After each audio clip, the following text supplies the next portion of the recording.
দৌড় আনন্দ কিন্তু মজার স্মৃতি বহুত আছে আর বহু সময় বড় আর ঢুস মারি ফেললে আসতে দুধম করতে মাছ ক্রেতা কিনোর বাদে জিবে বেচের ওখানে কি আর গরুর আঙ্গুল মারিয়ে দৌড় দূরাইতো তো এখন মানুষজন মারবার দিত তো এখানে একখান আসলে ইয়েনের একখান মানে মজারি আসলে যত কিছু হই না কেন হয়তো মানুষ হিসেবে দেশের সন্তান হিসেবে সাধারণ মানুষ যেরকম চলাফেরা করে আড়াতে ব্যাপার গরম পড়ি আর ছোটোবেলা তো গরু কিনতাম গরু আড়ত গেলাম যাইতাম বিভিন্ন সাঁচারও লই মুরব্বী কলের লই তখন বড় যেন বাজাজ নিজেরা যাইতাম তখন আরও সাইডে ফক কলার এখানে ট্রেডিশনাল শিখো তারা যেন গরুটা যাইয়ে না এই আর যে গরুর যে আড়ত যাইয়ে না যে ধরনের অনেক বহুত কিছু শিখানোর আছে এই শিখা আর ফক কলার আগামী দিনের প্রজন্মরা যে আরা জানি তারারে এসব ট্রেনিং দিই তাহলে আর যে ঐতিহ্য আছে এই ঐতিহ্যখান আরা যাবে তাই আশা করি এই যে ঈদুল আজহা আর খুব সুন্দরভাবে পালন করিব গুতায় মানে গুতায় এরম না খাই বহুজন কিন্তু গরুয়াড়া দিতে বোঝাস গরুর শিং মারে বিশেষ করে বিরিশ গরু যেখানে আছে এখানে বহুজনে চোখ দেখি দিই শিং মারতে দেখি তো এইটা কাবার শিং মারলে তো আহত হয়ে যাবে সুতরাং এইটা আর নিজের চোখে দেখা দীর্ঘ 16 বছর আরা যে কোরবান বল ঈদুল আজহা হন ঈদুল ফিতর হন আর নেতা কর্মী কল আর নিজের কিন্তু ডর ভয়ের মধ্যে ঈদ খাটন পড়তো তখন এই যেহেতু এইসব ঈদ নির্দি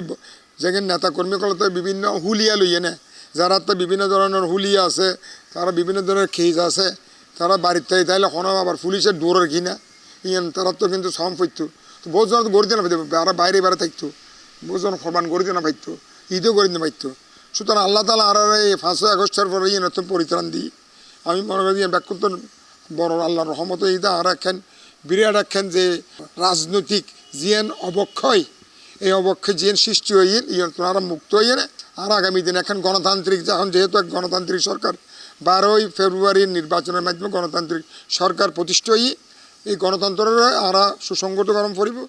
এবং আর আশা করি ব্যাকুণ দায়িত্ব দেয় প্রতিটি রাজনৈতিক দলের যারা বর্তমান সংসদে আছে বা বিরোধী দলত আছে তারা রাজনৈতিক দায়িত্বই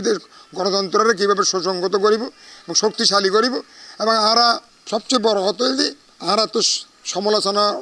শুনোর সহ্য করানোর ক্ষমতা দম করি এবং আরা মনে করি আর যেহেতু সরকার দ্বারা আছি আর সমালোচনা অবশ্যই করিব বাট গঠনমূলক সমালোচনা করব সুতরাং গঠনমূলক সমালোচনার মাধ্যমে আর গণতন্ত্রের আগামী দিনে যেন যে প্রতিষ্ঠানগুলি ধ্বংস হয়ে এগুলো আর শক্তিশালী বুঝছো ইয়ানে আর প্রত্যাশা গরু আসলে ধুয়েলই গা গরু আসিল খালিয়ে কিনে আর ফোয়া কিনে যাই আমি নিজে ন যাই ফোয়ারে ফাটাই আমি মধ্যে ওর ট্রেনিং দেওয়ার দরকার আছে ও যে এনে কিনক খালিয়ে কিনে আনি তার বোধহয় 3,15,000 টাকা দিল উগ্র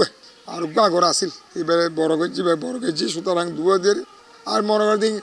আর এটা গরু কিনে দিতে যান কোনো ধরনের কম্পিটিশন নয় আর আল্লাহ রব্বুল আলমিন কম্পিটিশন পছন্দ না করে যার যেহেতু তৌফিক আছে যার যেহেতু ক্ষমতা আছে যারা আল্লাহ তালা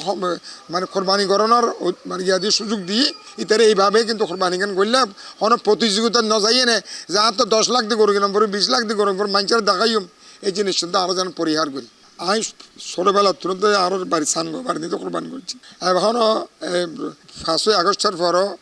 বাড়ি নিতে কোরবান গত বছরও করছি এবছর ইনশাল্লাহ আজ রাতে যাই ইঙ্গুই বাড়ির থেকে খুব কোরবানি আর করছুম ঈদও করি বাড়ির কোরবানও করি বাড়ির এবং আর যেহেতু চট্টগ্রামের সন্তান হিসেবে মাটিও মানুষের সম্পর্ক রায় বললে বাড়ি নিতে জম পড়িব গরুর পছন্দের কালার আর আসলে আর এখন পারিবারিকভাবে এখন ঐতিহ্য হইতে সাদা গরু এবার আন দাদা আমলের তুন সাদা গরু কিন্তু এখন এই ঐতিহ্য আর ধরে রেখি আমি চট্টগ্রাম 8 আসনের সম্মানিত আর যেখানে নেতৃবৃন্দ আছে সম্মানিত এলাকাবাসী আছে ব্যাকুণের ঈদের আজহার শুভেচ্ছা জানাই শুধু চট্টগ্রাম 8 এলাকাবাসী নয় পুরো চট্টগ্রামবাসীর আমি শুভেচ্ছা জানাই এবং আশা করি তারা এই ঈদ সুন্দরভাবে পালন করিব এবং কোনো ধরনের হিংসা বিদ্বেষ বাদ দিই যে এই যে আল্লাহ রব্বুল আলমিনের যে হুকুম এই এনারা হুকুম মান পালন করছুম এবং এই ধরনের ভ্রাতৃত্ববোধ আরও যেন সুদৃঢ় আর আল্লাহ তালা কিন্তু কোরবানি দিতে আল্লাহ কিন্তু কোরবানি আল্লাহ তালা কিন্তু